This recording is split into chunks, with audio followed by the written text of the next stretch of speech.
في كذا حاجه. اه لما شخص قالك ان عايز اركز في حاجه معينه، اسال نفسك قبل ما تبدا تخش عشان تذاكر، هل يا ترى في توتر؟ هل انت خايف؟ هل قلقان؟ هل في فكره جواك مضايقاك؟ هل في اصوات تانية عماله تشتغل معاك؟ اخلص دول كلهم، وعشان ابدا لازم اتوضا واصلي ركعتين لله واهدي اعصابي، وبعدين اعمل تنفس اسمه تنفس الله. شوف تنفس جميل ازاي، دعاء يسمينه الله، لكن الايه اخر حرف في اسم الجلاله، فلما تاخد نفس عميق الله كل اعصابك ترتاح، ومن هنا تتوكل على الله. لما تيجي تمسك حاجه وتعملها اعمل لها رابط، وتعمل لها مثلا المخ بيتفكر بالفوق بيفكر بالصور، فتقول كل صفحه فيها فكره، والفكره الصفحه كلها بتشرحها. انا هاخد الفكره واحطها في مربع، احطها في دايره واعمل لها لون، مش هتاخد مني العمليه دي اكتر من ساعتين، لكن مش هنسى انا طلعت الفكره. بعد كده انا ممكن اقرا واعرف الفكره بتقول ايه. اصبحت عشان خاطر بعمل حاجات كده مختلفه وفيها الوان وفيها حركات وتنفسات، مش هنسى.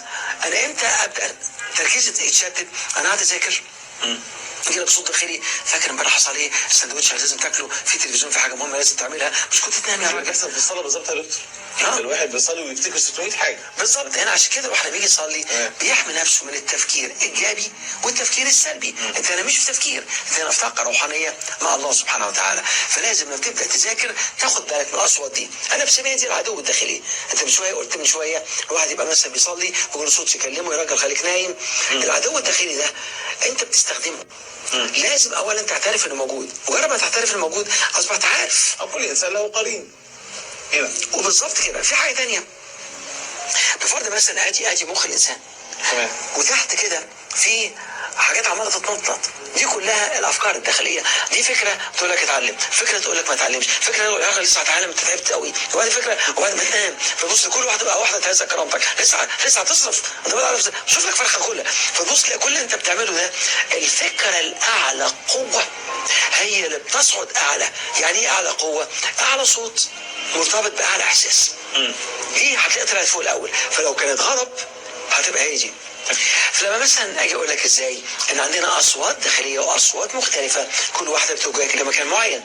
بفرض حد عاوز يطلع عاوز يسافر، او حد عاوز يتعلم لغه، هتلاقي في اكتر من اتجاه داخلي عشان تتوجه او لا.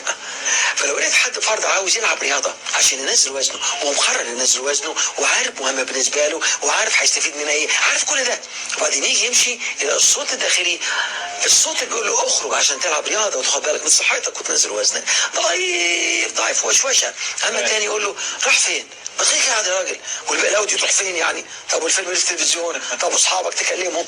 طب والنكت اللي هتبعتها بالاس ام اس؟ تلاقي نفسك قاعد في الاخر تروح قاعد.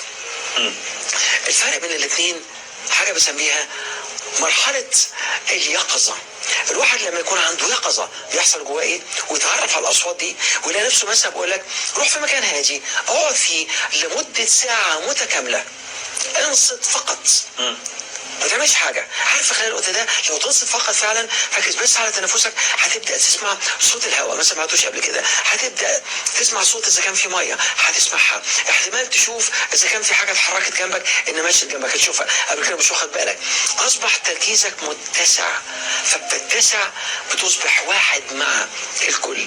لما بتصبح واحد مع الكل بتبقى نفسيتك احسن، بتبقى استرخائك اقوى، سلام وهدوء داخلي. من هنا بتخش جواك اكنك زاير وبتزور الاصوات دي وتعرف ان كل واحد فيهم عاوز ينجح، فنجاحه المفروض ينجحك، فبتعرف تعمل حاجه اسمها مفاوضات معاهم، فبتتعرف عليهم وبتديهم اسماء وتديهم اشكال، فلو حصل واحد فيهم طلع اللي هو يقرفك تبقى عارفه، تبقى عارف تتصرف معاه.